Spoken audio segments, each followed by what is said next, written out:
Hey guys, welcome back. This is Phil from Cage.com. Today we have LG V30 over here. Obviously, it's the successor for the LG V10 and V20, but this guy is missing the second display. LG says that they have replaced it with the floating bar with the software, but let's go ahead and figure out what is the killer feature that distinguishes V30 from the G series. So here's the packaging. We're gonna pull that open, and here is a little cleaner right there, so you can clean your high glossy V30 whenever it gets your fingerprint or sweat on it. So beneath that is the phone itself. It comes in 4 different colors: Moroccan blue, cloud silver, aura black, and lavender violet. So this is Moroccan blue, so we're just gonna put it right there.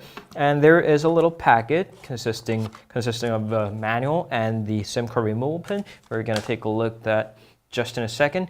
And the accessories included are in white. This is a little bit questionable. They could have paid a little bit more attention to detail, like the white packaging over here doesn't really go well with the black surrounding, but maybe I'm being a bit too picky on it.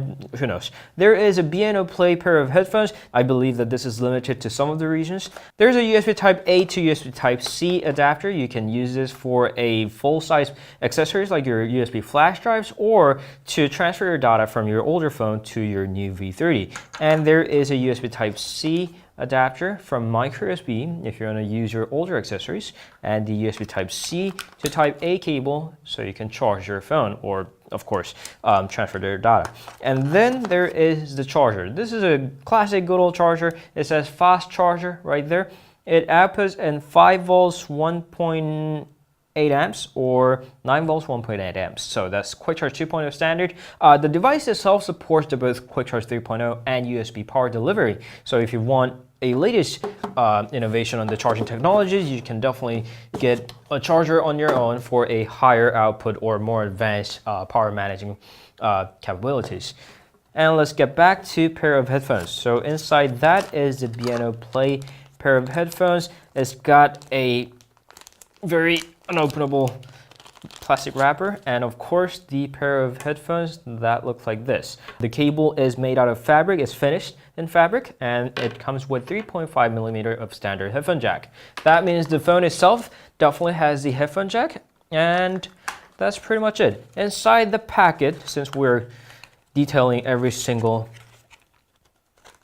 accessories included with the phone, there is the guide to LG Pay. This is only launched in Korea for now. It's LG version of Samsung Pay.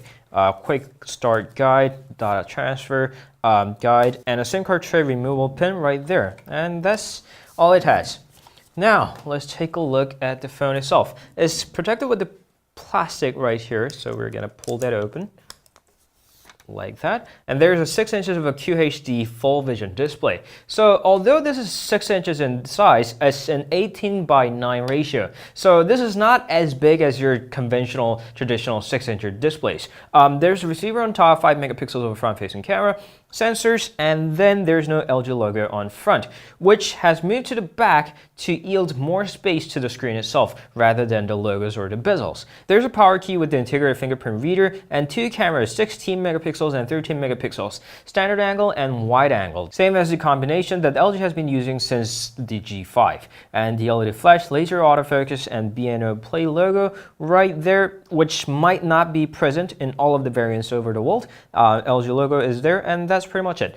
Moving on to the right hand side, there is a nano SIM card tray with the micro SD card expansion slot, and the earphone jack is on top. Not my favorite position, but it's there. And the secondary microphone, volume rocker on the side, and the USB Type C port, along with the speaker grill and the microphone right there.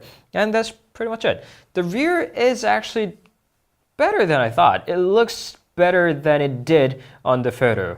It's got a very reflective coating on it. Samsung had it since the Galaxy S6, and they removed it on the Galaxy Note 8, and the blue on the Note 8 wasn't exactly spectacular. This one, I actually like it a lot. I'm a big fan of color blue, but this one is specifically better than most of the other blue colors. All right, so now here we are in the settings screen. Let's go ahead with the setting process.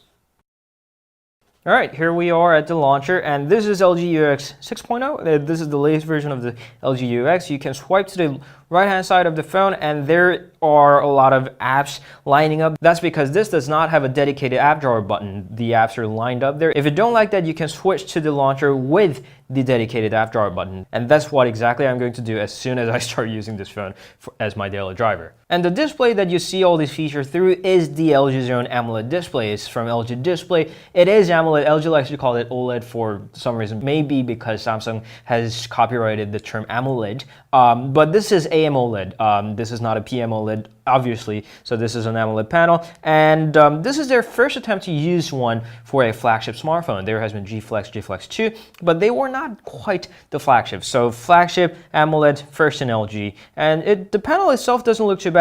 And the great thing is that they have generously added the screen mode option right there. So there is a screen color from normal, best for movies, best for photos, best for web, and custom. So you can customize the color temperature, red, green, and blue level.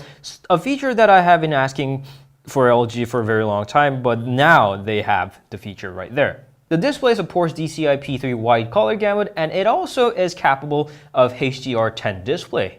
When you turn off the screen, there is the always-on display.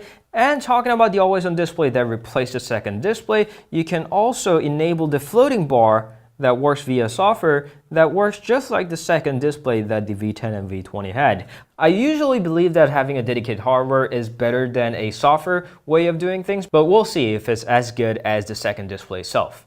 Other notable features are mostly dedicated in the multimedia division.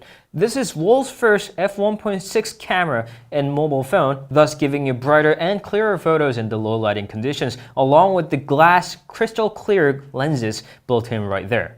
There's also a number of professional level video shooting and editing features, along with the quad DAC also in there that supports sound preset and digital filter. Overall, at a first glance, it seems like LG tried to pack a lot of features in this waterproof and mil-spec certified body that also supports wireless charging. We'll go ahead and try to see how it performs in real life, especially with the 3300 mAh of battery. We'll come back with the review very soon. At a first glance, it seems pretty cool. We'll come back with the review very soon. We hope it performs as nicely as it looks on the outside. Thank you all much for watching. If you have any questions, please leave them down in the comment. You can always meet us on Instagram, Facebook, Twitter, and Google+. We'll see you guys later with the review fairly soon. This was LG V30 in Moroccan blue. Thank you all much for watching. We'll see you guys later. Ciao.